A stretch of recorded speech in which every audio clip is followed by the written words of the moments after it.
Hoy no vamos a tener power porque vamos a hacer todo con esta hoja.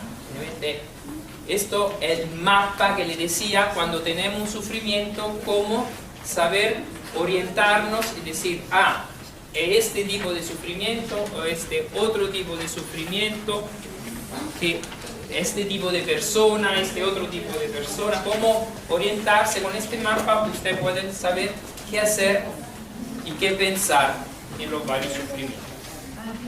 Primero partimos de cuáles son los sufrimientos. Entonces, ¿de qué estamos hablando? Después vamos a dividir esta charla en dos partes. Una primera parte teórica, cuál es el sentido teórico del sufrimiento. Y una segunda más práctica, y después vamos a hacer el ejercicio de cómo vamos a ayudar a una persona a darle sentido al sufrimiento.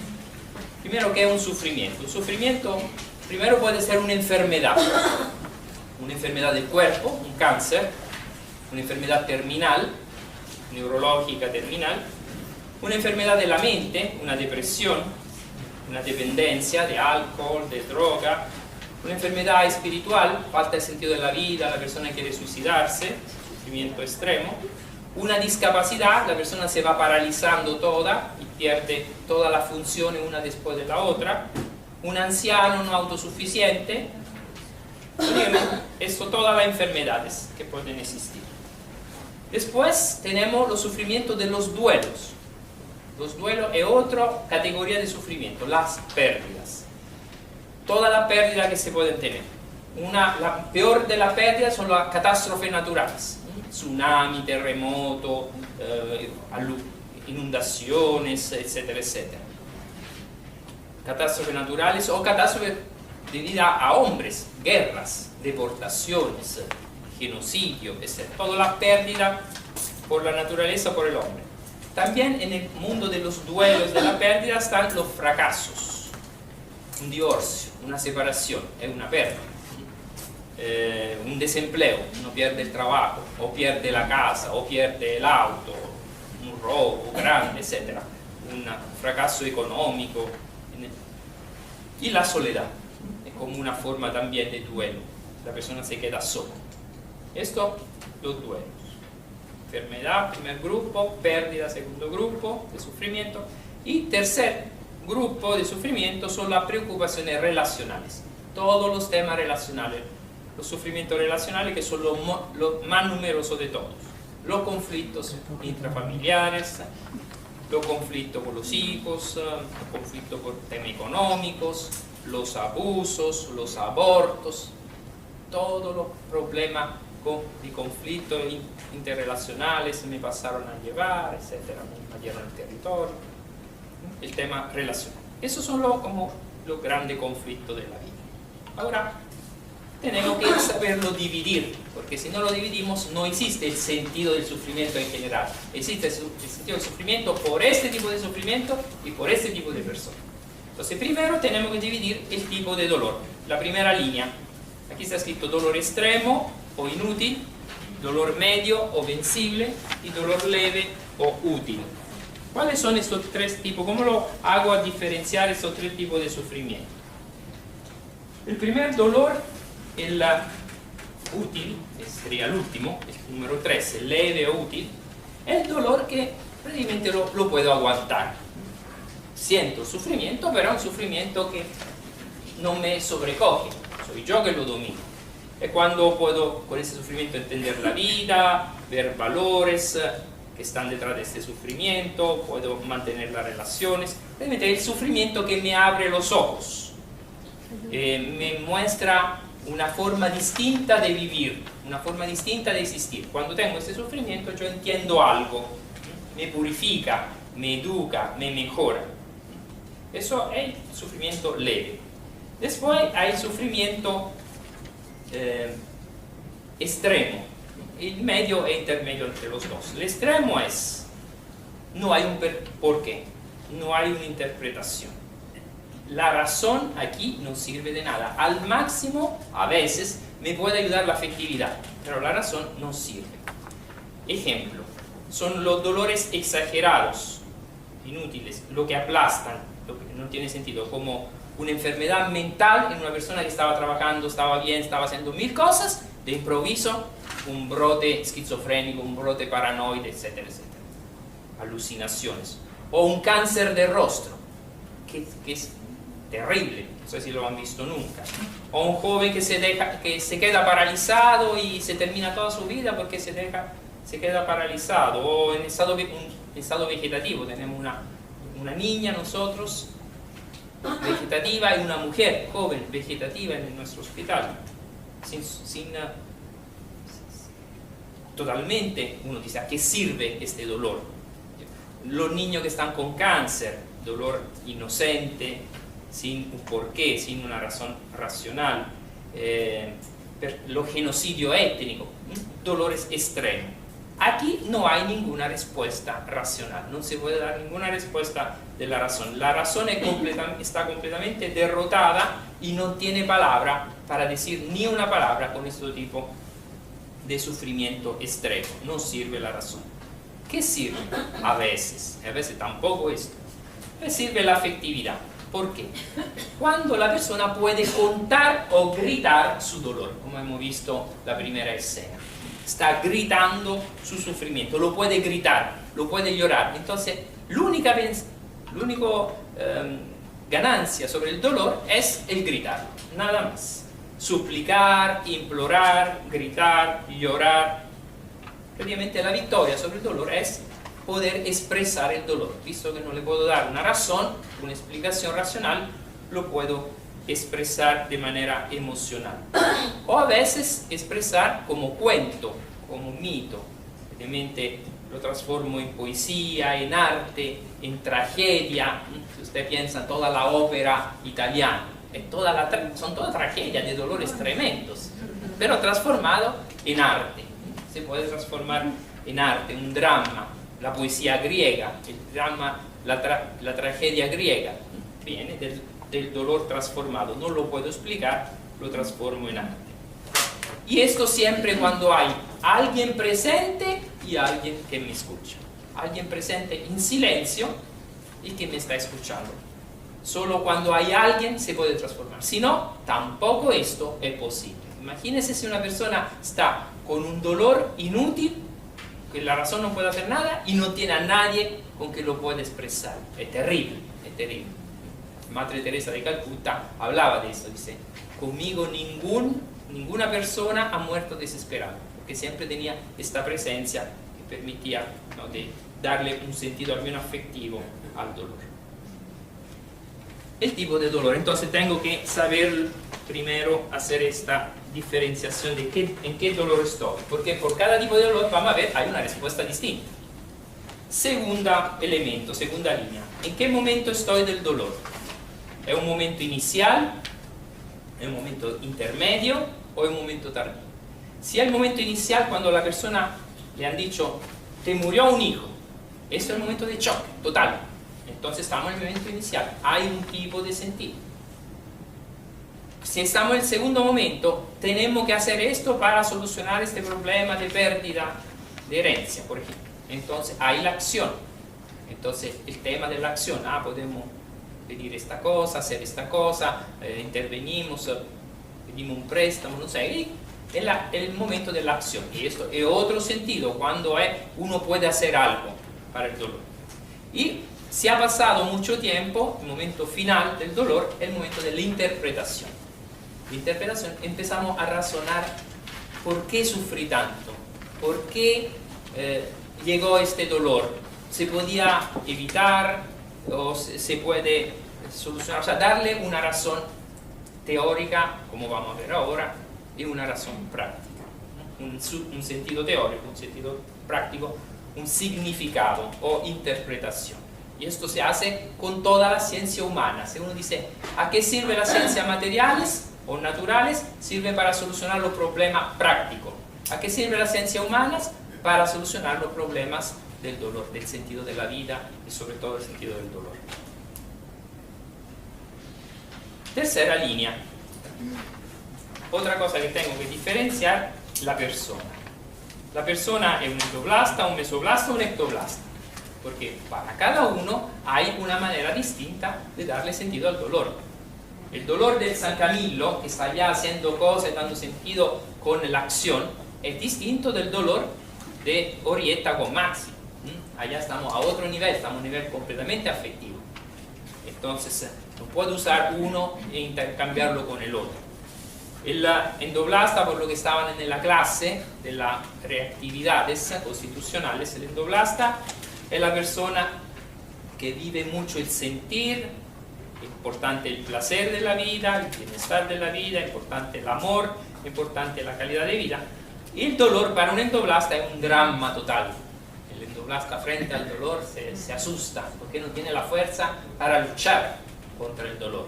Entonces tenemos que saber, es una persona débil que no tiene la fuerza y para él está viviendo un drama tremendo, está viviendo muy intensamente. El mesoblasta es el tipo del poder, del actuar, de la libertad, del producir, del hacer cosas. Para él el dolor, si es un endoblasta compensado, el dolor es un desafío. Entonces lucha contra los sufrimientos de la vida.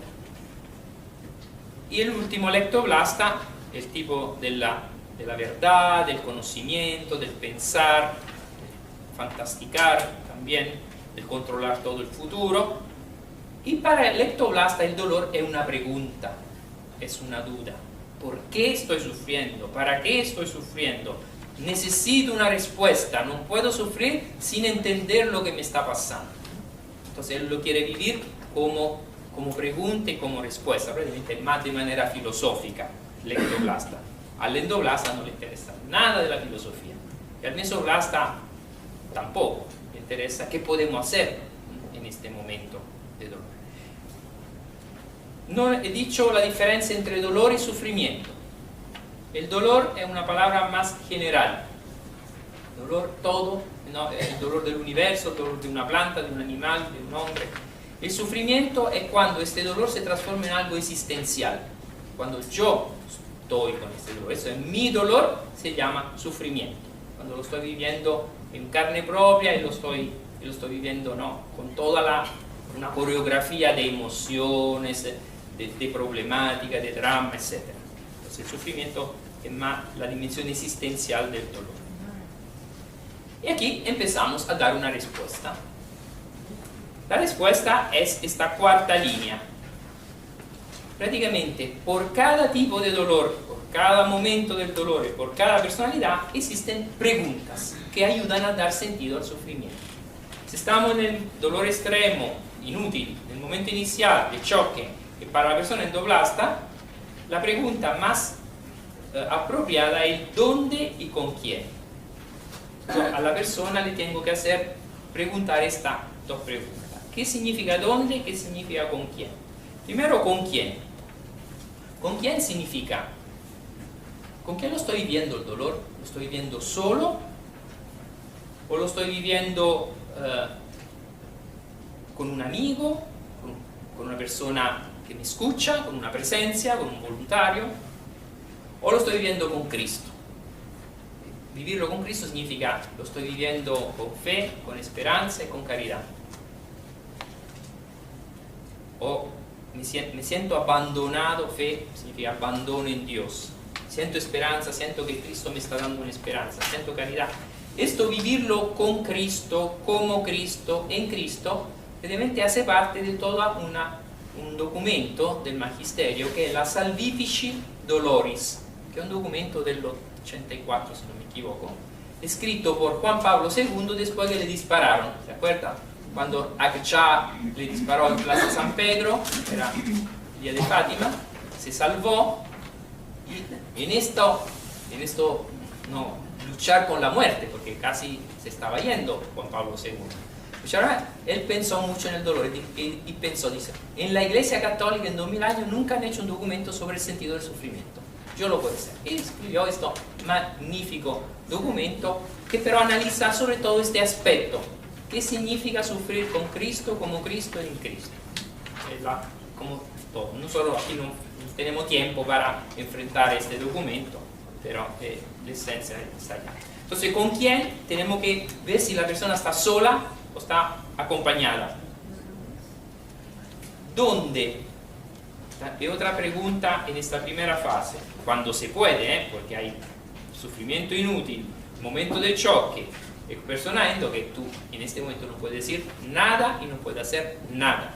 Allá el sentido del sufrimiento se obtiene como María bajo la cruz, en el silencio más completo, en la empatía con la persona, sin hablar y sin hacer. Y ya se está haciendo muchísimo. No era inútil María bajo la cruz. Estaba haciendo un trabajo tremendo de salvación junto con Cristo. Pero cuando se puede hablar, estas son las dos preguntas. El dónde. El dónde significa desde afuera o desde adentro. Alguna persona quiere luchar con el sufrimiento desde afuera. Y esto es la manera para fracasar totalmente el encuentro con el sufrimiento. Desde afuera, con una mentalidad mágica, mentalidad controladora, yo lo puedo, yo lo voy a solucionar este problema. No. Desde afuera, sobre todo si es un dolor extremo inicial, equivocado. La persona la pasará muy, muy mal. En cambio, ayudarlo a enfrentar el dolor desde adentro, como hizo Jesús en la pasión. Jesús, antes de la pasión, trabajaba el dolor desde afuera, con los milagros. Desde el momento de la pasión se pone silencioso y pasa el dolor desde adentro. Entra en el túnel de la oscuridad, del lado oscuro de la vida, del dolor, del sufrimiento.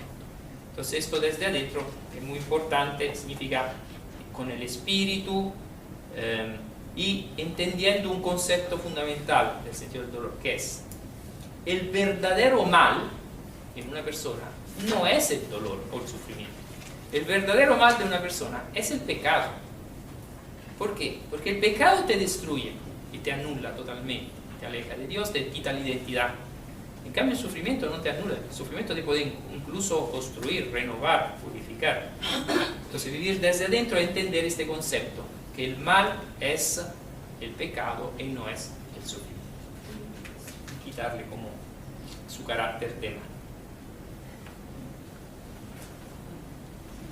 Si el dolor es medio, estamos en la fase de la acción, la persona es mesoblasta, hay las dos preguntas que son las más frecuentes. La primera es la pregunta del por qué. Y casi todas las personas se dicen, ¿por qué? ¿Por qué a mí? ¿Por qué ahora? ¿Por qué? Y nosotros tenemos que ayudar a la persona a decirle, olvídate del por qué. No existe un por qué. El por qué existe en todos los problemas, pero no en el sufrimiento. El sufrimiento no es un problema, el sufrimiento es un misterio. En los misterios no existen los por qué. Entonces cuando hay una causa en un problema, tú dices, ¿por qué tengo este problema? Por esta causa, entonces voy a arreglar la causa. Pero muchas veces, los sufrimientos de que hemos hablado no tienen causa. Entonces el dolor es un misterio, el dolor es intrínseco al ser humano, todos los seres humanos sufren, el hombre sufre más con la afectividad que con la razón, entonces el por qué no tiene sentido.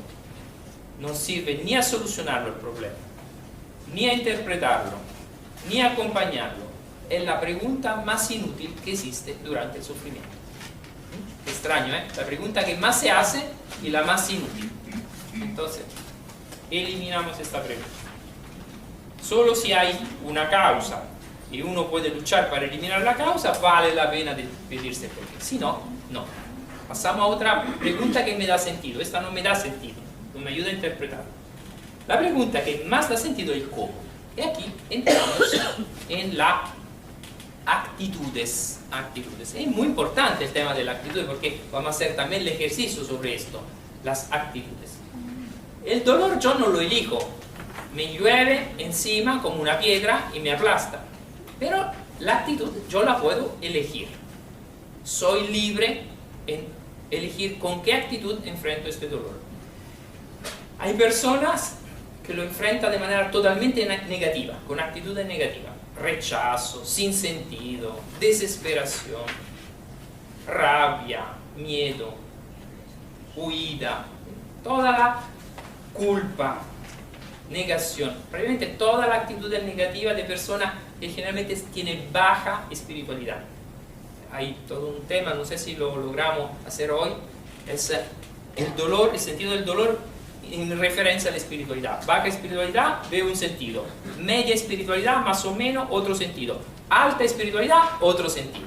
Ese sentido depende fundamentalmente de la espiritualidad que tenemos.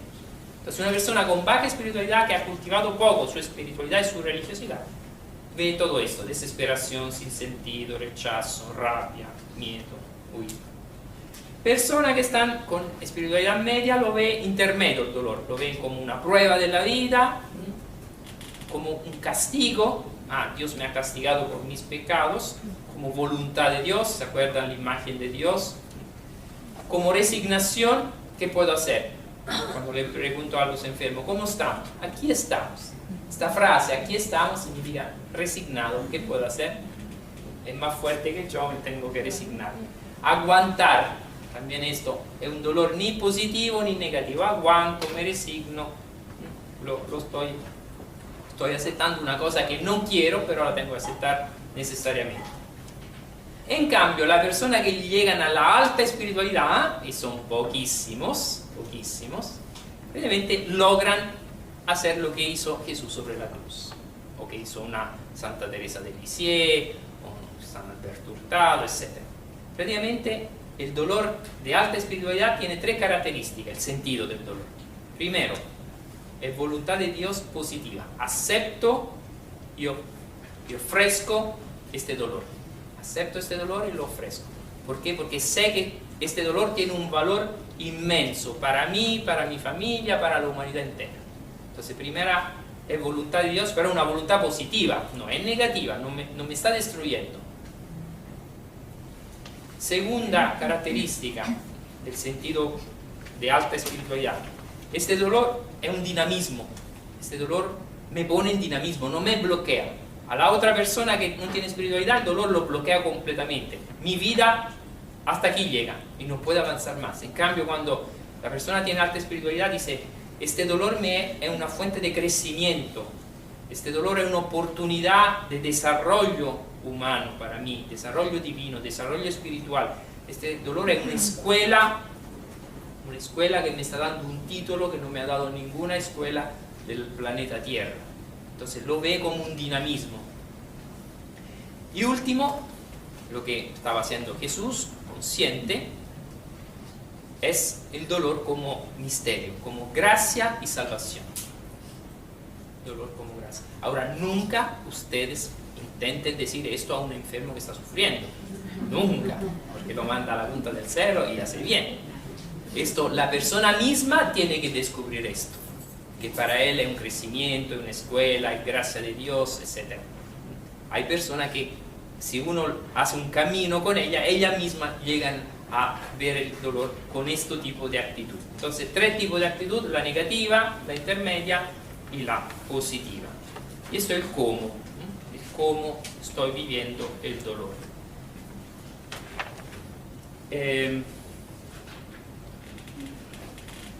La línea sucesiva. Faltan las últimas dos preguntas: ¿con qué sentido y para qué? ¿Para qué? ¿Con qué sentido y para qué? Más o menos es la misma cosa.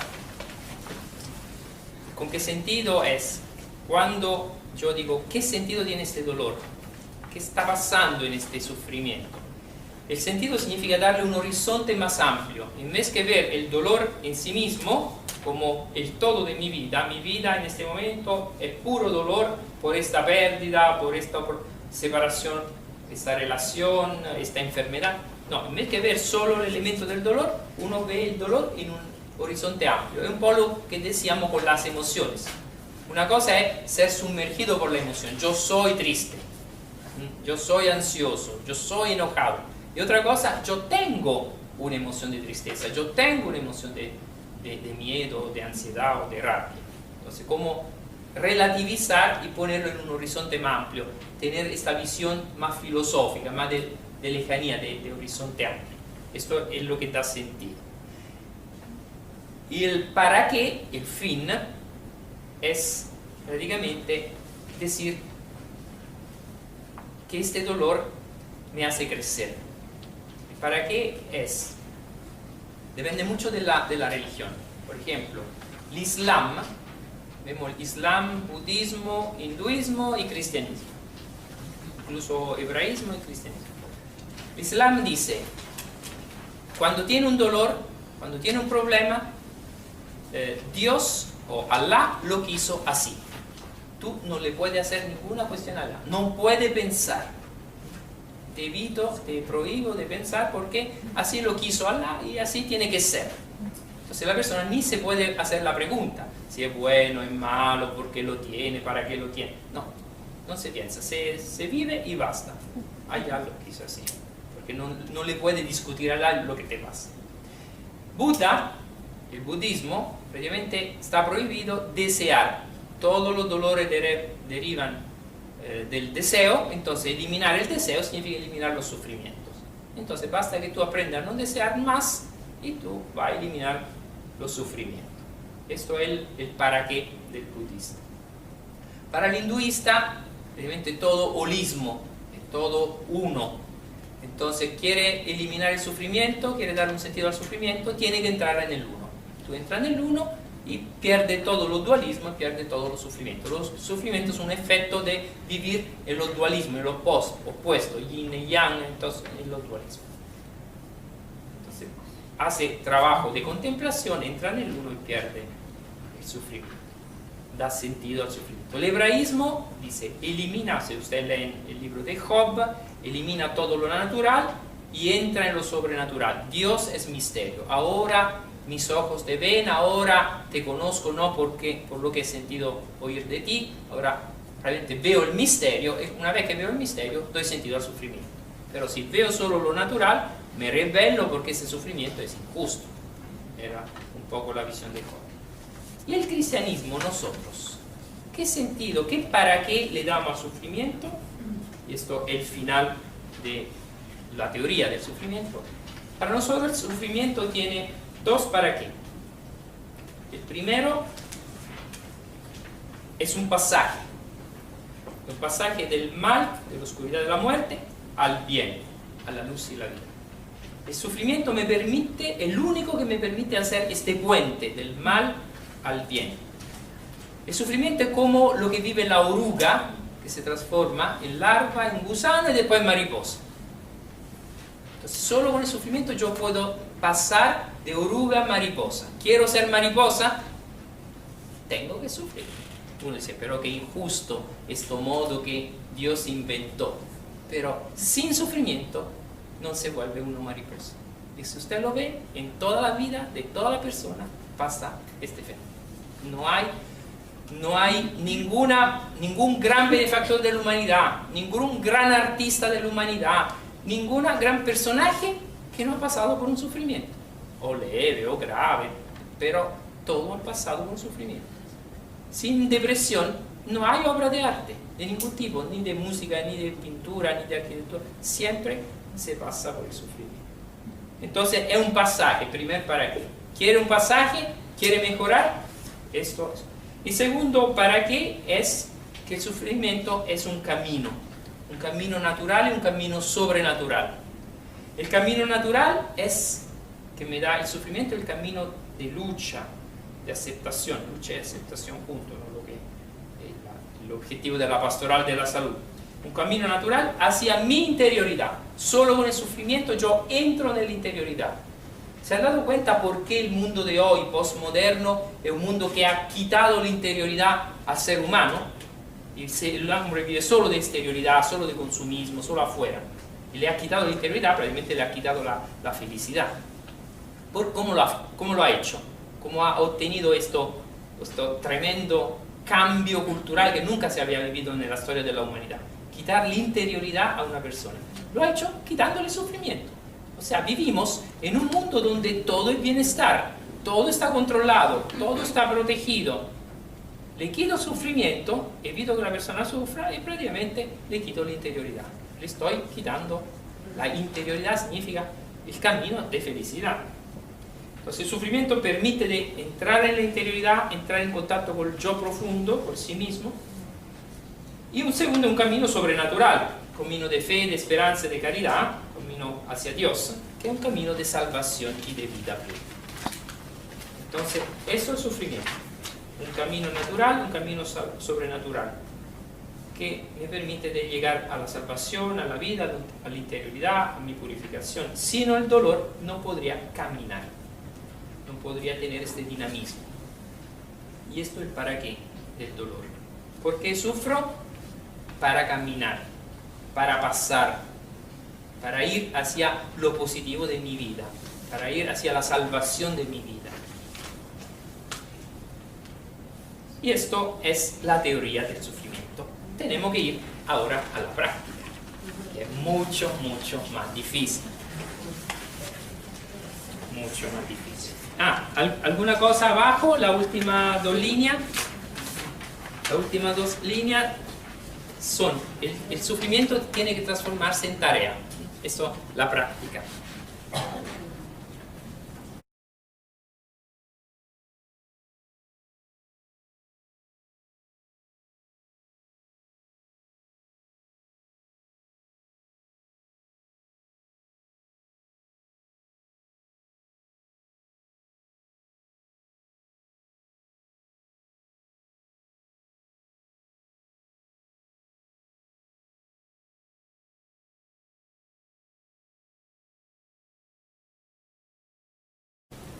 Pero no, antes de hablar de la valla práctica, quiero hacer alguna pregunta sobre el tema teoría.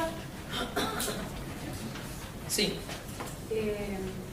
Me queda un poco la duda, porque se supone que la mayoría de las personas tenemos una dimensión o en algún momento se manifiesta más el endo, el meso o el ecto, ¿no?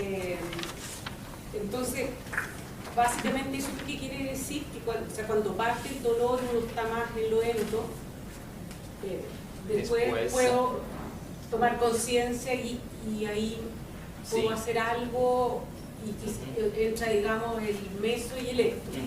Sí, ok. Sí, la misma persona vive las tres dimensiones, porque tiene las tres dimensiones y desarrolla primero una, después la otra. Esto pero no es una cosa como mecánica. Hay personas que se quedan siempre en el endo. Por ejemplo, la mamá que ha perdido el hijo y después de 50 años sigue sufriendo en endo como que nunca pasó al meso. Yo la acompaño, viejita, a los más de 90 años, y está todavía en endo, pero se bloqueó. O, no sé, una persona que es tan fuerte, tan meso, que empieza como meso y termina como meso, y nunca pasa por el otro. Entonces, esto es como un esquema general, pero es variable, cada caso es único. Entonces, la misma persona puede pasar de endo, meso, ecto, o puede quedarse en uno, o solo, es variable. Eso es como un esquema general que yo decía. Pero el más adaptativo y el más que ayuda a crecer tiene que ver Ahora, unir las tres. el más, por mi experiencia, por ejemplo, la experiencia que yo tengo, la más grande que tengo en términos de dolor, es con los estudiantes universitarios que sufren un estrés patológico, un burnout y se enferman.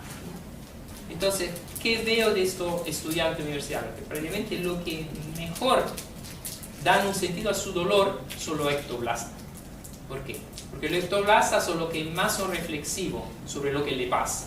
Mientras el meso, como el toro, ¿no? Que va derecho y contra el enemigo, en cambio no, el ectoplasta es lo que se para y dice, no, ¿qué me está pasando? También se enferma, pero es más lo que hace filosofía sobre lo que le pasa. Es que resignifica. Resignifica, sí, es lo que más sabe resignificar. Entonces ahí el dolor se tolera. Pero también la persona endoblasta puede desarrollar su dimensión ectoblasta y resignificar también.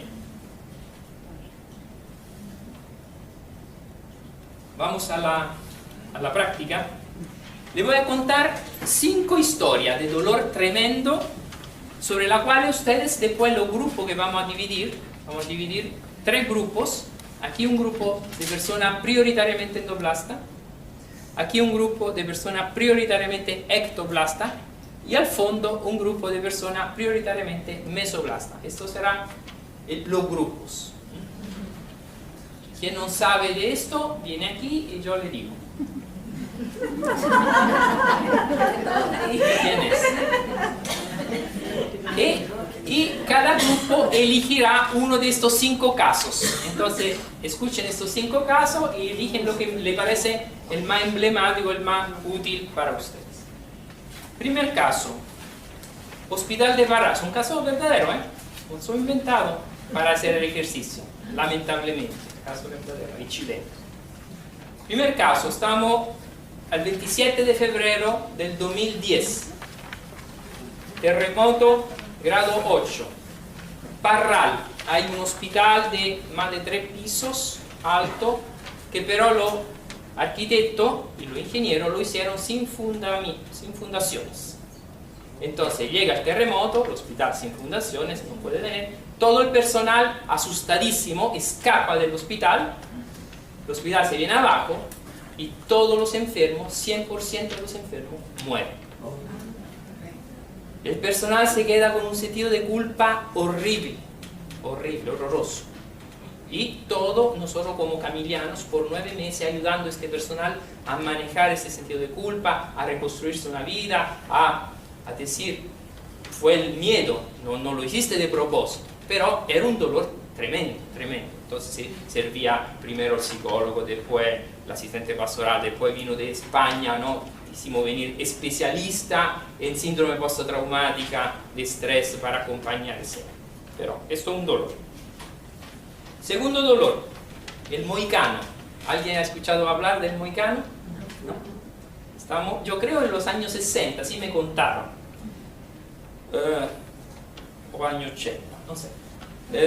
Un doctor cirujano está en la posta asistiendo a sus enfermos, dice, son las 8, termina mi turno, me voy.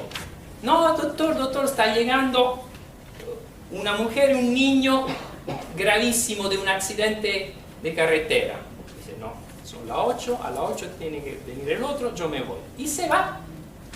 Cuando llega a la casa lo llaman, tu mujer y tu hija se murieron por tu culpa. Se volvió loco. Este médico se volvió loco completamente y dice que estaba fuera de la iglesia de San Francisco pidiendo limosna, mohicano porque tenía aquí pelado, y nunca más se recuperó hasta que se murió. Dolor tremendo a una persona que tiene el dolor de la pérdida de mujer e hija que adoraba y de la culpa. Terrible. Dolor, ¿cómo lo consideran eso? ¿Dolor medio, dolor leve o dolor inútil? Totalmente inútil. Tercer caso, tercer caso. Estamos el 29 de agosto del 2008. ¿Qué pasó el 29 de agosto del 2008? Cumbre. Un bus del colegio Cumbre se cae, mueren 9 niñas, 20 muy heridas, y tenía que decirle a los padres que se había muerto su hija en el paseo, allá en el norte. ¿Qué le digo a un padre para dar sentido a su dolor? Yo escuchaba cuando lo pobre padre legionario de esta escuela tenía que dar esta respuesta. ¿Qué sentido tiene este dolor de estas 9 niñas que se murieron, esta otra herida, etcétera? Y ellos no sabían qué decir. Ahora, nosotros tenemos que saber decir algo más de estos padres legionarios, porque nosotros somos camilianos. Entonces, yo no sé, les sugiero de hacer este caso que es muy fuerte y muy como útil para aprender el sentido del dolor. Y el último, penúltimo, mendigos, aquí estamos en Roma, al celio de Roma. Yo por un par de años acompañé a la hermana de Madre Teresa de Calcuta con los mendigos que eran alcohólicos, prácticamente. Alcohólicos que habían perdido la autosuficiencia. Ellos recibían estos alcohólicos. Y había un profesor de filosofía que estaba en silencio absoluto, nunca ha dicho ni una palabra. Un violinista, ex violinista, ex profesor de filosofía, que prácticamente tenía alucinaciones continuas y sentía voces y estaba siempre asustado por este voz. Un ladro profesional, que toda su vida había sido ladrón de obra de arte en Roma, tenía mucho que robar, y era Don Juan, y seducía, todas las mujeres de Roma le seducían. Entonces estaba con una neuritis periférica y alcoholismo, y decía, cada vez que me miro en el espejo, delante de los demás, era un narcisista perfecto, delante de los demás era espavaldo, como soberbio, orgulloso de todo lo que había hecho y contaba todas sus historias, pero Me decía a mí, en privado, dice, cada vez que me miro en el espejo, me escupo en la cara.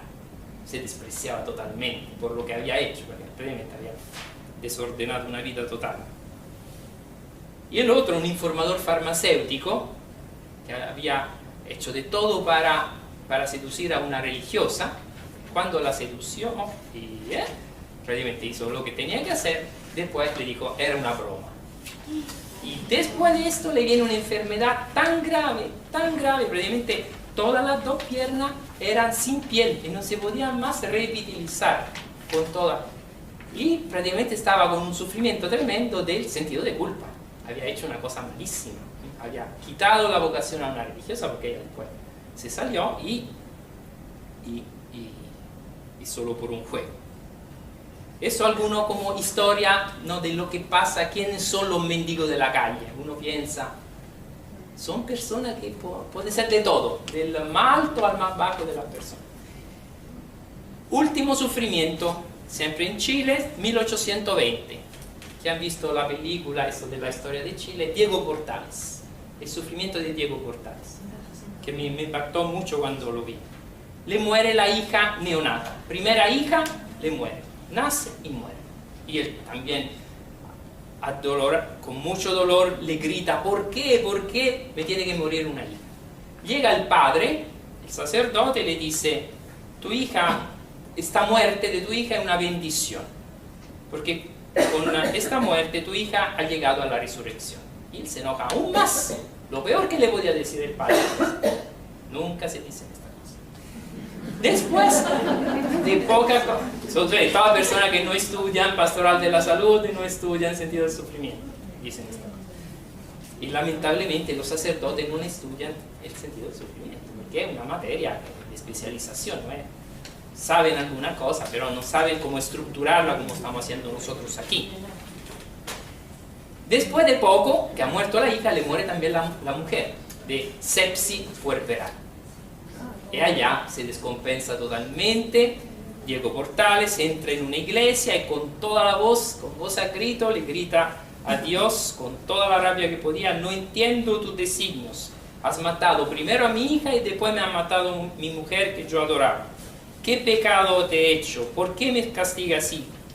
No vas a contestar, te quedas mudos, distante como siempre lo ha hecho conmigo. Seré impío toda la vida. Seré vengativo y jamás volveré a pronunciar tu nombre. Y esta es la vida de Diego Portales. Diego Portales fue una persona muy cruel, muy vengativa, ¿no? Y prácticamente todo nació de esto, de un dolor mal manejado, de un dolor sin sentido. Nadie lo supo ayudar a dar un sentido a su dolor de perder una hija en una mujer. Esto es un poco la práctica, entramos en la práctica, es mucho más cruda que no la teoría es tan perfecta, filosófica, pero la práctica es durísima. Entonces, ¿qué hacemos frente a la práctica? ¿Cómo manejamos la práctica?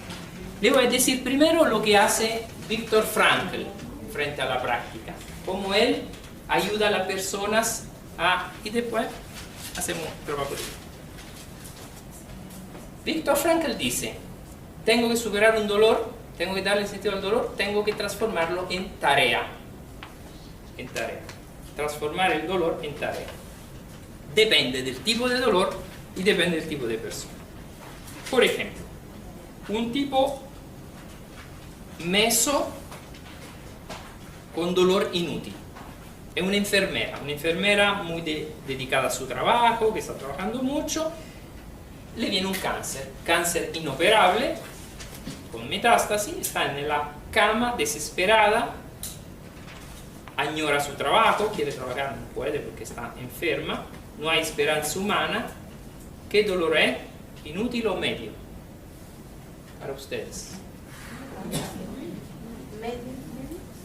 Puede ser inútil y puede ser medio. Ahora, si es un dolor inútil, la única cosa que puedo hacer, que dice aquí la hoja, con dolor inútil, ¿qué hago? Abajo tiene que ver, tarea del paciente, tarea de la voluntaria. De la voluntaria, la presencia. Le hago presencia y escucha. La tarea del paciente, si el paciente es tiene religiosidad, una persona religiosa, le puedo decir de vivirlo con Dios, con el ayuda de la gracia, con el ayuda del Espíritu. Y prácticamente puedo decir, ayudarlo, si tiene, ayudarlo a entregar su dolor, a abrirse a la presencia de Dios. Mucho más puedo hacer si es un dolor medio. O sea, esta persona todavía puede razonar, puede hacer algo. Entonces dice, hacemos algo, buscamos el cómo, la pregunta cómo. ¿Cómo lo vamos a vivir? ¿Con qué actitud? El cáncer no lo puede elegir, pero la actitud la puede elegir. ¿Con qué actitud lo podemos vivir? Y usar una de las actitudes hasta dónde puede llegar la persona. No es que tengo que decirle yo la actitud, es la persona misma que tiene que elegir la actitud. En vez de vivirlo con desesperación, busca otra actitud. Ella dice, no sé, lo quiero aceptar, es otra actitud. O lo quiero ver como una escuela, es otra actitud. O lo quiero ver como oportunidad, es otra actitud. Después vamos a hacer ejercicio sobre eso de la actitud para que le quede más en la mente. Segundo caso. Hombre endoblasta, agente publicitario, muy creativo, pero no creyente. Se va paralizando, tiene una esclerosis múltiple, se va paralizando poco a la vez, está en una silla de rueda, no puede ni leer, entonces no puede hacer nada de lo que hacía antes como persona de cultura, persona creativa, que podía hacer cosas, no puede hacer nada, está paralizado con las manos, no puede ni leer. ¿Qué dolor es? ¿Útil o inútil? Inútil. ¿Qué pregunta le puedo hacer? Yo le haría la pregunta, ¿con quién? ¿Con quién quiere vivir este dolor?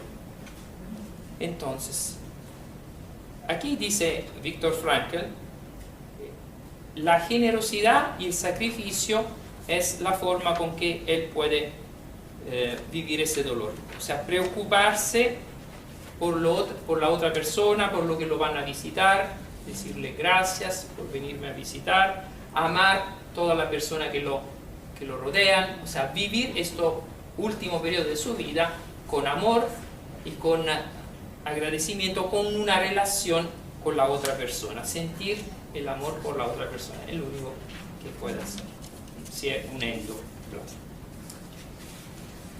Tercer caso, un médico, anciano, viudo, que no acepta la pérdida de su mujer y está deprimido. ¿Qué dolor? ¿Inútil, medio o leve? Esto es leve. Esto es el dolor de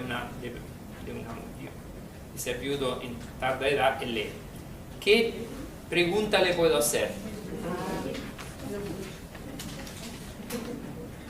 El para qué. El para qué está viviendo esto. Entonces, lo que sugiere Viktor Frankl diciendo, imagina si tú habrías muerto y tu mujer estaría sufriendo lo mismo que estás sufriendo tú. Entonces, estando en esta situación, tú puedes evitar este dolor a tu mujer. Entonces lo está haciendo como un sacrificio para otra persona. Estos simples ejemplos, ¿a qué sirven? Sirven para entender cuál es el concepto, o mejor, cuál es la dinámica del sentido del sufrimiento, según Viktor Frankl. Transformar el dolor en tarea. Dice, normalmente nosotros vivimos en un mundo donde o tiene poder o no tiene poder, tiene fracaso. El dolor es totalmente un fracaso. Entonces es como la cruz, que es la necedad. Para el mundo es necedad, es algo inútil. Para nosotros es la fuerza de Dios, la cruz. ¿En qué sentido es fuerza de Dios? Porque nosotros no razonamos en términos de o poder o fracaso. Nosotros razonamos en términos de plenitud o no plenitud. Plenitud significa amor. Puedo amar, puedo ir hacia la plenitud de la vida, puedo ir también con el dolor. Mientras con el fracaso, el dolor fracaso no me ayuda para nada, Si me falta el poder, entonces me falta todo. En cambio, si razono en términos de plenitud, amor, el valor de la plenitud, esto me permite de seguir, ¿no?, yendo hacia la plenitud incluso en el dolor. Esto, así como solo psicológicamente se entiende poco, uno tiene que entrar en el mundo espiritual y entender este mundo espiritual de San Pablo, por ejemplo. San Pablo dice: yo sufro y me glorío en el Señor en el mismo momento. ¿Y cómo lo hago? Porque vivo de amor, porque Cristo vive en mí, etcétera, etcétera. Entonces vivo de fe. Entonces cuando uno vive de fe, vive de amor, puede sufrir y alegrarse en el mismo tiempo. Eso es el tema de la plenitud, es un tema más espiritual que psicológico.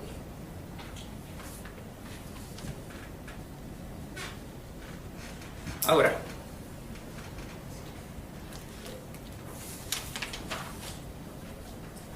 frases a evitar. Ponemos el caso que usted elige en el caso del colegio Cumbre. A una persona, a un padre le muere una hija. ¿Cuáles son las frases que absolutamente no se tiene que decir? Y después ustedes van a ver la que se van a decir. Frases a evitar son: poner a Dios de por medio. Es voluntad de Dios. No, esta no es buena publicidad para Dios. Dios no le gusta matar niñas. No es el trabajo de Dios. O Dios lo quiso así. O es una prueba que Dios te manda. Absolutamente. No pongan Dios cuando hay un sufrimiento de lo grande. O Dios necesitaba de ella, de él. Como que Dios no necesita de nadie, no se siente solo. Dios amaba al niño y se lo llevó. Esto no es amor. No. O quien cree en Dios no llora. Esta también es una frase pésima. ¿Por qué? Porque es como bloquear a la persona y no hacerle expresar. Es bueno que llore, es bueno que exprese su dolor. Darle a Dios esta cosa, no. O quien cree en la resurrección no llora, no. Entonces, fuera toda esta frase sobre Dios. Otra frase que son equivocadas, que quieren empujar hacia el futuro. Por ejemplo, el tiempo lo cura todo. No está escrito de ningún lado, porque si uno sabe manejar el dolor, el tiempo lo cura, pero si no sabe manejar, se queda siempre en el mismo nivel de duelo. ¿Te casarás? No. Es otra cosa. ¿Tendrás otros niños? Es feo. Nadie puede reemplazar un niño que muere. Todo se arreglará. Consuelo, ¿se acuerdan de la famosa frase del Consuelo? Todo se arreglará, todo irá bien, tranquila, va a pasar. O olvida el pasado, debe continuar adelante. Otra frase que no funciona para nada y aumenta el dolor. Es que disminuirlo. Otra frase mala: sé cómo te sientes. Nadie puede sentir lo mismo de otra persona. O ella ahora es feliz. Tampoco.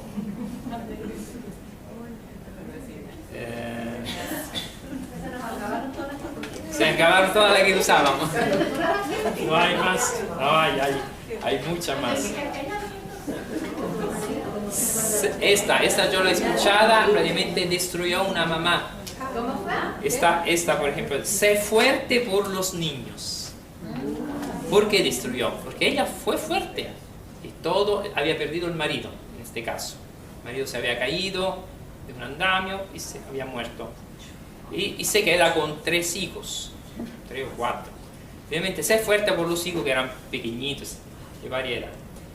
Y ella fue fuerte, persona de mucha fe, al funeral, todo controlada totalmente. Después de un mes, 2 meses, hizo una depresión que duró años y años y años y años. Duró muchos años. Realmente fuertísima. ¿Por qué? Porque no lloró, no desahogó todo el dolor que tenía. Entonces, llorar no es debilidad, es signo de amor, signo que uno valorizaba lo que ha perdido. ¿La vida es bella?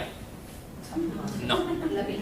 Es una película, pero En este caso uno tiene que aceptar, la vida tiene los Viernes Santos como los domingos de resurrección, entonces hay gente que sufre más que tú y no se queja tanto. No van a analizar nunca el dolor de la otra persona. Con llorar no soluciona nada.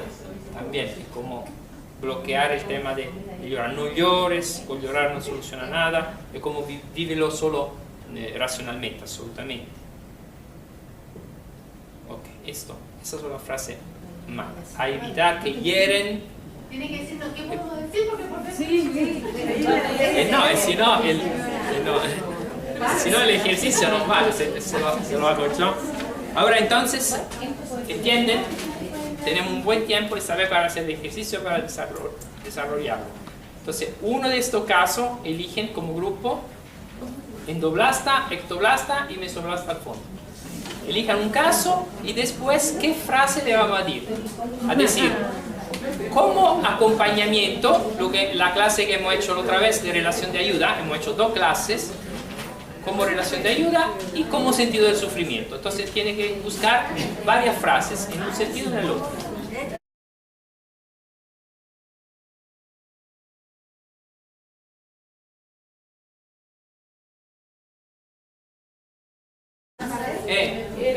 ¿Qué le dirían? ¿Qué tendríamos? Bueno, nosotros dar presencia. ¿Cuál es el caso? ¿Cuál es el caso? El caso Portales. Diego Portales, perfecto. Diego Portales. Y básicamente entonces con presencia, irlo acompañando, con afecto y irle preguntando, bueno, cómo lo está vivenciando, dónde le duele, qué momentos son más, básicamente que entre en su sentimiento, no aplicar juicio, dejarlo que él se...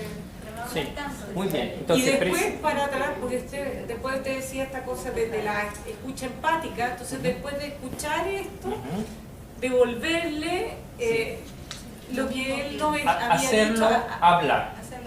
Porque la endoblasta necesita más que los demás de hablar y repetir a veces la misma cosa varias veces porque la elabora hablándolo. Entonces, llore nomás, te ayuda a liberar tu tristeza, expresa tu rabia, tómate tu tiempo porque el endoblasta es lento, entonces darle tiempo, no decir, no, tenemos 5 minutos, 15 minutos, darle tiempo, tiene derecho a sentirte así, o sea, darle sin ningún juicio, darle todo el espacio para expresar su dolor. Y él lo va elaborando y lo va como metabolizando. Sus emociones son muy importantes. Entonces, siente tus emociones sin culpa. Lo peor es dar culpa a las emociones. ¿Por qué te sientes así? No entiendes. Pero igual es difícil separar, por ejemplo, las emociones de cada persona acompañante. Porque, por ejemplo, si uno ve un asesino, pero ese asesino igual necesita escucha, pero ¿cómo lo puede hacer uno para separar los sentimientos con la ayuda verdadera o el juicio? Porque finalmente Diego Portales igual era malvado, sí fue malvado. Entonces igual el trabajo de la relación de ayuda es un tipo de trabajo. Después el trabajo de la justicia, que es otro tipo de trabajo. Nosotros aquí estamos solo para ayudar, sin juzgar. Grupo ectoblasta, ¿qué frase le dirían? Vocero del grupo. Pero nosotros tenemos el sentido de la espiritualidad. Primero el caso. El caso era el hospital de Concepción, Parral, claro. Y cuando todos los funcionarios tuvieron miedo y arrancaron, y se quedaron con una gran culpa. Entonces, darle un poco, suponemos nosotros que ellos tienen alta espiritualidad, vamos a poner eso, ¿ya? Y un poco la aceptación del dolor y darle un dinamismo, ¿ya? Y darle un horizonte más amplio, relativizar y poner en perspectiva cómo lo pueden ellos trabajar. Ejemplo, acá conversábamos, decíamos, dado ese acontecimiento, que ellos, cómo actuarían nuevamente en una ocasión similar, hacer un protocolo para casos de esta crisis, poner a un líder, hacer alguna acción que fuera para mejora de alguna contingencia que se presentara en el futuro. Y ellos, si saben actuar, es decir, si están preparados, van a actuar de otra forma. Sí. Ok, sí. Esto prácticamente al ectoplasta uno tiene que hacerle siempre preguntas abiertas. Preguntas abiertas, entonces, ¿qué sentiste? ¿Cómo lo interpreta? ¿Cómo lo vive? ¿Qué te enseña? Pregunta abierta donde la persona puede hablar. La persona más le hace pregunta abierta, más como profundiza el tema. Quiere hablar o quiere hacer silencio. Generalmente el ectoplasta se cierra mucho. Se cierra cuando la cosa le va mal, cuando está en un conflicto, se cierra y se aísla. Entonces darle los tiempos que quiere estar cerrado e aislado. No hay problema. Después cuando quiere hablar, uno está a disposición. Cuando quiere, estoy a tu disposición para escucharte, para hablar, para analizar lo que pasó. Y esto es como la manera mejor para hacerle elaborar el sentido del sufrimiento. Último grupo, el meso. Vocero. Estuvimos conversando, nos costó un poco acá. El caso fue el mismo tema de cuando se cayó el hospital y los profesionales de salud y la gente arrancó. Entonces, estábamos pensando que son personas meso. Nosotros como meso, ¿qué hacemos? Realmente hacer cosas, darle sentido a lo que pasó haciendo. Entonces, como habían dicho ellos también, planificar y generar protocolos, pero no solo quedarse en pensar, sino empezar a ejecutar y a ensayar. Porque a veces uno, cuando hay un incendio, uno dice el protocolo ya, si uno no lo aplica, no lo ensaya, cuando viene el incendio, no sabe cómo actuar. Entonces, generar esas instancias que sean un poco más controladas para ver protocolos de evacuación, si hay que mandar a los arquitectos a hacerlo, también porque si no había cimientos, ver como la planificación y ver, estar más preocupados de cómo se construyó el edificio y dónde vamos a trabajar, cómo evacuar un sistema enfermo para que no pase nuevamente. Eso le va a dar un mayor sentido a ellos, más que quedarse en la culpa de lo que no hicieron. Ok, sobre el tema de los mesoblastos viven muchas veces los sufrimientos con rabia, transforman el sufrimiento con rabia. Entonces uno tiene que hacerle sacar la rabia primero para darle sentido al sufrimiento. Entonces, esta rabia es por la impotencia de no haber hecho cosas. Esto, sí, cualquier cosa, rabia. Entonces la rabia transmite lo que siente en este momento. La vida a veces parece injusta, como darle la posibilidad de desahogar su rabia. Y después de la rabia empezar con lo que tú decías, ¿no? Hacemos algo. El ser, también para el mesoblasta es más importante que el decir y el hacer. Entonces ser con el mesoblasta es importante, no sé qué decirte, estoy contigo y vamos a hacer algo para este problema. Como también la presencia para el mesoblasta diciendo no estás solo no estás solo, ¿no? Juntos podemos hacer más y ir adelante, como darle la posibilidad de ir adelante, de moverse y de hacer un camino. ¿Sí? Esto era. Padre, ¿Sí? me quedo dando vueltas de la semana pasada cuando en uno de los ejercicios habló usted del conjuro del silencio. Y lo encontré muy como marcado, que yo creo que muchas veces ocurren cosas que la gente se queda absolutamente como en una ostra y no hace nada. Sí, no sabe cómo expresar las emociones o enfrentar la muerte. Eso, el tema de la muerte lo van a tratar cuando van a tratar el tema del duelo. De todas maneras, para concluir, lo importante es desarrollar la espiritualidad. No hemos podido hablar de este tema. Fuera de la fe, sin recursos espirituales, obviamente el dolor es siempre dolor negado, rechazado, lo peor.